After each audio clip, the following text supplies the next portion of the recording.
Hello students, कैसे हैं? उम्मीद करता हूं कि आप लोग अच्छे होंगे। और आज और फिर है ना, कल के वीडियो जो समाप्त किए थे यूक्लिड विभाजन एल्गोरिथम, वहां से फिर आगे बढ़ेंगे। और आज हम लोग एचसीएफ और एलसीएम निकालने के लिए है ना अभाज्य गुणनखंड विधि यूज करेंगे। ठीक है, तो आज अभाज्य गुणनखंड विधि से एचसीएफ और एलसीएम हम लोग निकालते हैं। जो हम लोग एग्जाम में जो रहता है वो फिक्स क्वेश्चन रहता है ये। ठीक है, तो आज हम लोग अभाज्य गुणनखंडन विधि से एचसीएफ तथा एलसीएम ज्ञात करेंगे।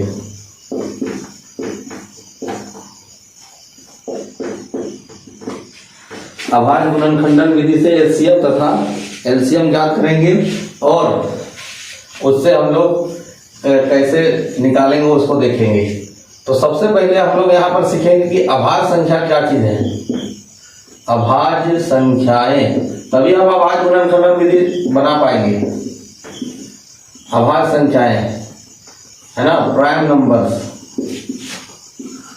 प्राइम नंबर्स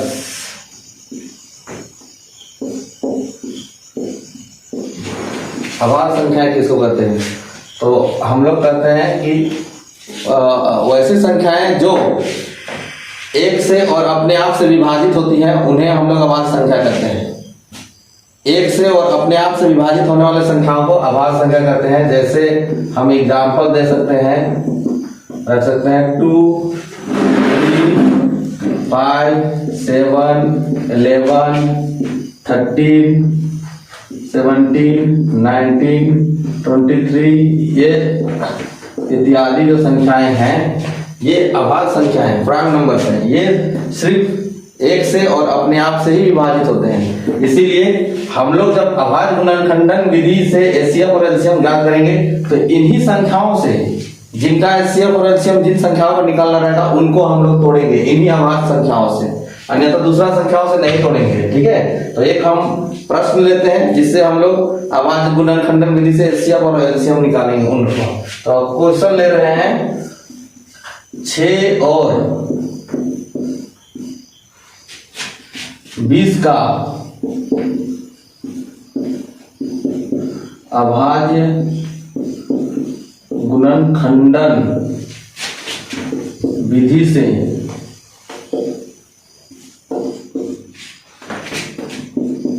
एचसीएफ तथा एलसीएम ज्ञात करें। एक सवाल है कि 6 और 20 का अभाज्य गुणनखंडन विधि से एचसीएफ तथा एलसीएम ज्ञात करें। तो पहले हम 6 और 20 को इसका हम अभाज्य गुणनखंड कर लेंगे, यानी रफ तरफ 6। तो 6 सम संख्या है और पहला सबसे छोटा अभाज्य संख्या कौन है? 2 है। तो उस 2 से इसको खंड करेंगे तो 2 3 6, खुद नीचे 3 एक अभाज्य संख्या, ये 3 आ गया तो बस इसको यहीं छोड़ देंगे। ठीक है, उसके बाद अगला कौन है संख्या 20। तो 20 को भी इसी तरह से अभाज्य संख्याओं से, इन अभाज्य संख्याओं से खंड करेंगे। तो 20 है तो ये छोटा सबसे अभाज्य संख्या 2 है, उससे देखेंगे तो 2 1 2 0, 2 5 10, खुद नीचे का अभाज्य संख्या आ गया, बस तो वहीं छोड़ देंगे खंड करना। ठीक है, और अब इसको सॉल्यूशन करते हैं इस तरह से। 6 का अभाज्य गुणनखंड बराबर 6 का अभाज्य गुणनखंड में देखेंगे 2 और 3 आया है, तो इनको हम गुणा के रूप में लिख देंगे 2 × 3। फिर 20 है तो फिर 20 का भी इसी तरह से लिख लेंगे। 20 का अभाज्य गुणनखंड बराबर, इसका देखते हैं 2 × 2 × 5, यानी 2 है और 1 5 है। इस तरह से 6 और 20 का हम अभाज्य गुणनखंड ज्ञात कर लिए हैं। अब इनसे हम लोग है ना एचसीएफ और एलसीएम निकालेंगे। तो लिखेंगे 6 और, इसलिए 6 और 20 का एचसीएफ बराबर, एचसीएफ का फुल फॉर्म हम लोग जानते हैं हाईएस्ट कॉमन फैक्टर होता है, यानी महत्तम समापवर्तक, यानी जो हाईएस्ट कॉमन हो, यानी दोनों में जो कॉमन हो उन्हीं को हम लोग हाईएस्ट कॉमन फैक्टर कहते हैं। यहाँ दो संख्याएं हैं इसीलिए दोनों में ही देखेंगे।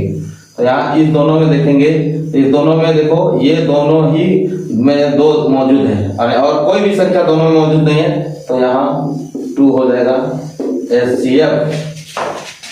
उसके बाद एलसीएम निकालना है, तो एलसीएम लिखेंगे तथा LCM, LCM lowest common multiply, यानी जो कॉमन है उसको भी लेना है और जो नहीं कॉमन है उसको भी लेना है। तो कॉमन में दोनों दो है, यहाँ भी दो यहाँ भी दो, तो 2 ले लेंगे, और जो कॉमन नहीं है उसको भी ले लेंगे, फिर ये 2 ले लेंगे, फिर ये 3 है और ये 5 है, ठीक है। तो फिर इसको गुना करते हैं, 2 दूना 4, 4 से 12, 12 पच्चे 60, तो ये 60 जो है 6 और 20 का एलसीएम हो जाएगा, ठीक है।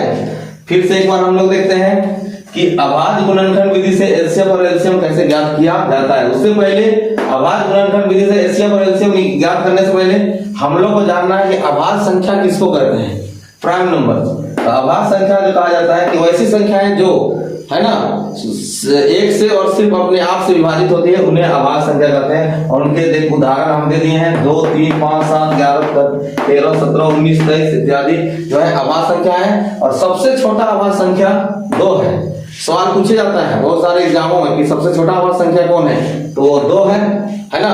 बहुत कोई 1 बोल देते हैं, लेकिन 1 ना अभाज्य संख्या है और ना ही भाज्य संख्या, ये ध्यान रखेंगे।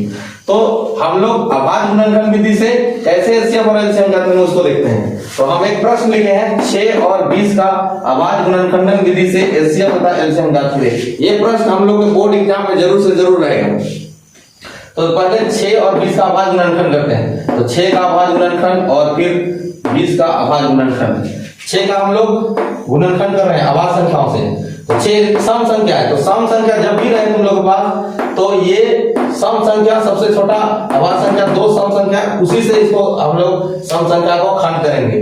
तो 2 तिया 6, अब 3 खुद एक अभाज्य संख्या आती है तो खंड नहीं होगा, बस वहीं छोड़ देंगे और यहाँ लिख देंगे 2 × 3 ये दोनों को। उसके बाद फिर 20 का अभाज्य गुणनखंड, 20 है 20 का अभाज्य गुणनखंड करेंगे। तो 20 एक सम संख्या है और जब भी सम संख्या रहे हमेशा उसको 2 से ही तोड़ना। तो 2 से खंड करेंगे तो 2 का 2 और फिर 0, फिर 2 बचे 10, 5 खुद एक अभाज्य संख्या आ गया, बस वहीं छोड़ देना है। और 2 × 2 × 5 20 का अभाज्य गुणनखंड लेंगे। उसके बाद दोनों का पहले एचसीएफ हाईएस्ट कॉमन फैक्टर, फिर एलसीएम लोएस्ट कॉमन मल्टीपल लेंगे। तो लिखेंगे 6 और 20 का एचसीएफ। तो एचसीएफ जो होता है हाईएस्ट कॉमन फैक्टर, यानी जो हाईएस्ट कॉमन हो, यानी दो अगर संख्याएं हैं तो दोनों में जो मौजूद रहे उन संख्याओं को हम लोग एचसीएफ कहते हैं। तो यहाँ भी 2 यहाँ भी 2 है, तो ये 2 इन दोनों में से 2 ले लिए, ठीक है। और आगे चेक कर रहे हैं तो आगे दोनों में कोई भी संख्या मौजूद नहीं, यहाँ 2 है तो ऊपर 2 नहीं है, यहाँ 3 है तो नीचे 3 नहीं है, यहाँ 5 है तो ऊपर 5 नहीं है, इसीलिए और कोई भी यहाँ पर कॉमन हाईएस्ट कॉमन नहीं आएगा। अगर यहाँ 3 रहता तो फिर यहाँ 3 लेकर के 2 या 6 एचसीएफ लिख सकते थे, लेकिन नहीं है तो 2 ही आंसर हो जाएगा। फिर तथा LCM lowest common multiply, lowest common multiple, यानी कहने का मतलब हुआ लघुत्तम समापवर्तक। और तो इसमें है कि जो कॉमन है दोनों में उसमें से सिंगल लेना है और जो नहीं कॉमन है उनको भी सबको ले लेना है। तो ये 2 नहीं है कहीं ऊपर तो फिर 2 ले लिए, 3 ले लिए, 5 ले लिए, सबको मल्टीप्लाई कर देंगे और जो आएगा वो एलसीएम कहलाएगा। उम्मीद करते हैं बच्चों कि आप लोग को ये जो विधि है वो अच्छी लगी होगी, समझ में आई होगी, है ना।